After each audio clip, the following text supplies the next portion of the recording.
There are moments in law where a single piece of legislation doesn't just change a rule.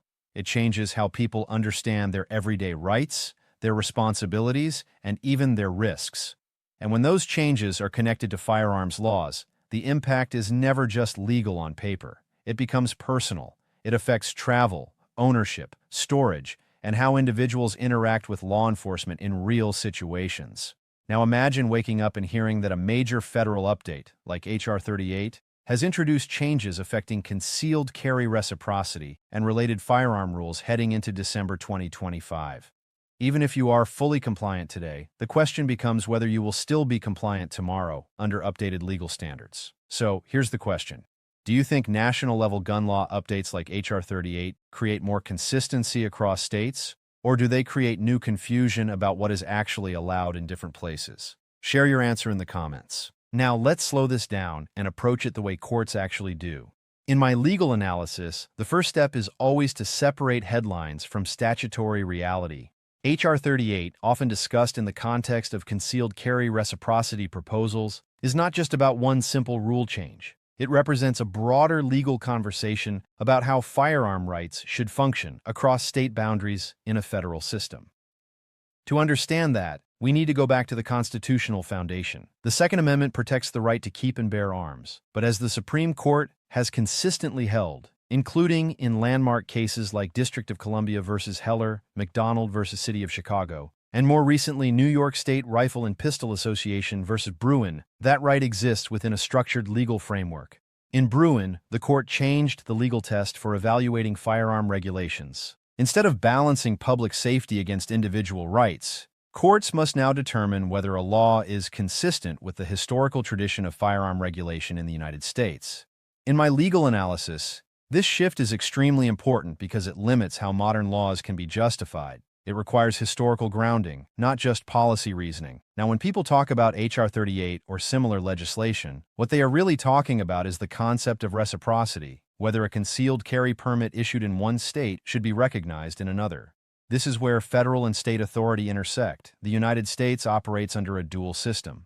The federal government can set certain baseline protections, but states also retain authority to regulate firearms within their own borders. That means even if a federal reciprocity framework exists, states may still impose certain conditions or limitations consistent with constitutional boundaries. Courts would likely examine whether any federal or state regulation interferes with the core Second Amendment right as interpreted under Bruin. They would also consider whether such regulations are historically grounded or represent modern administrative systems that must be justified under constitutional scrutiny. There is a strong constitutional argument that lawful carry should not lose its legal validity simply because a person crosses state lines, provided they are otherwise compliant with lawful requirements. At the same time, another perspective raised in legal debates is that states must retain the ability to enforce public safety standards within their jurisdiction. Both perspectives are central to how legislation like HR38 is interpreted and debated. Now let's talk about real-world impact.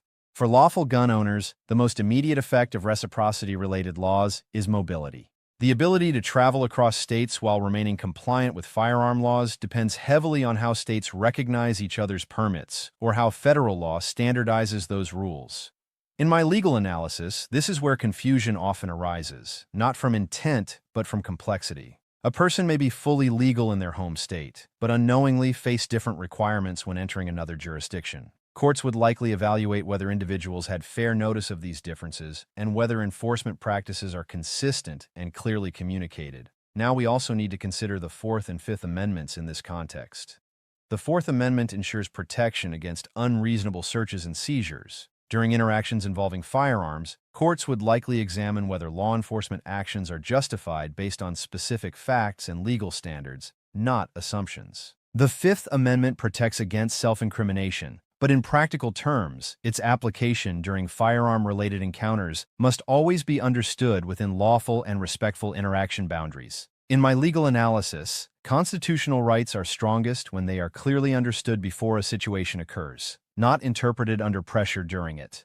Now let's bring in political and legal reality. Even if HR38 or similar legislation advances, implementation is not automatic or uniform.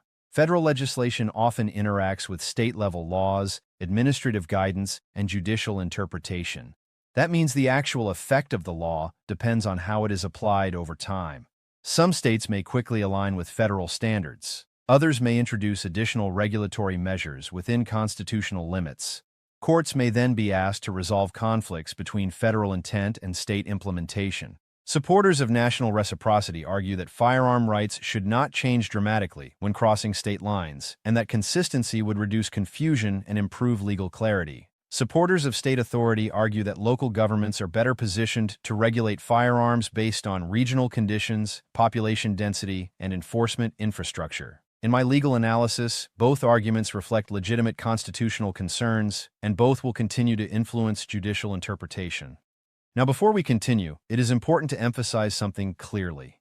This discussion is not about avoiding the law or bypassing requirements. It is about understanding how the law actually works in practice, so lawful individuals do not face unintended legal risk due to misunderstanding or outdated information. Because the law does not only exist in legislation, it exists in how it is applied in real situations, across different jurisdictions, at different times. So as we move forward into the next part, we will break down how HR38 style changes could realistically affect concealed carry recognition, what legal risks could emerge during transition periods, and what lawful gun owners need to understand to remain compliant across state lines. Stay with me, because this is where legal theory turns into real-world consequences that affect travel, rights, and everyday legal safety in ways most people never anticipate.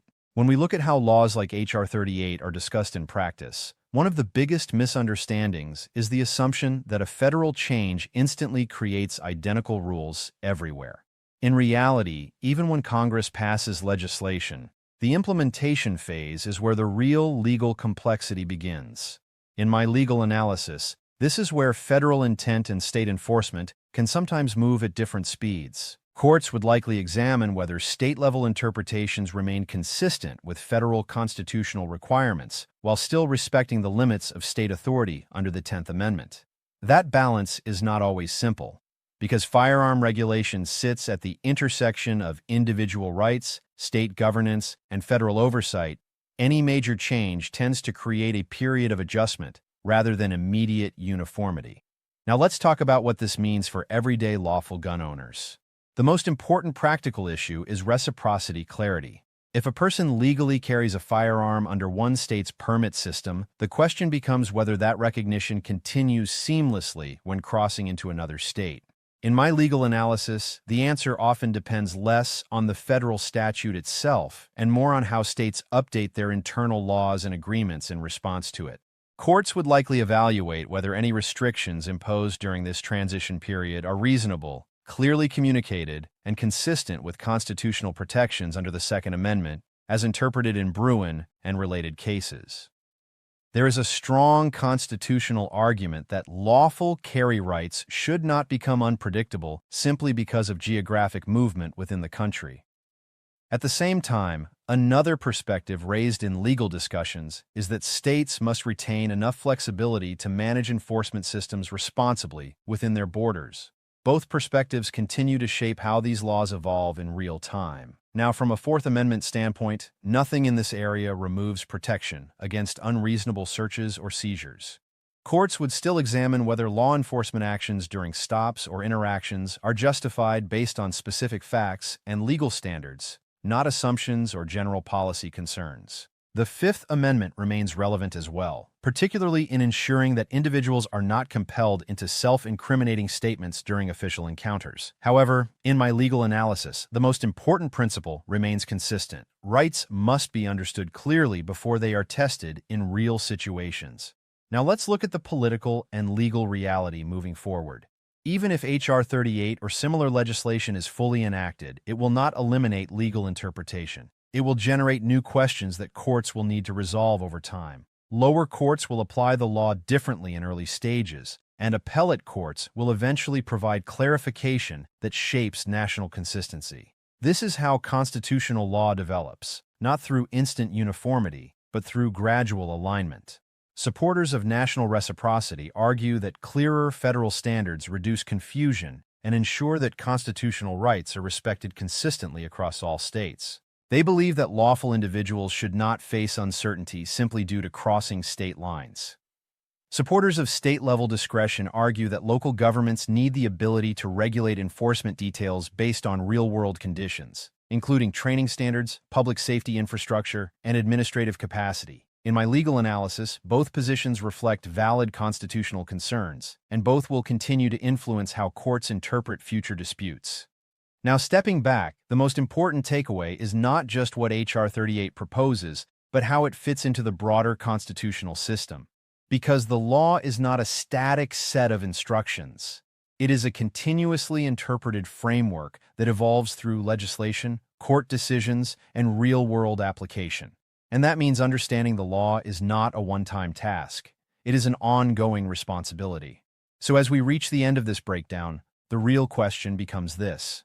Do you believe national-level firearm reciprocity laws bring more clarity and fairness to lawful gun owners, or do they create new layers of complexity as states adapt their systems differently? Share your thoughts in the comments. Civil discussion is how these issues become clearer for everyone. And if you want more fact-based, legally grounded breakdowns of major law updates, explained in a way that actually makes sense in real life, make sure to subscribe for future updates. Because at the end of the day, the law is not just what is written in Congress. It is what is understood, applied, and lived in the real world.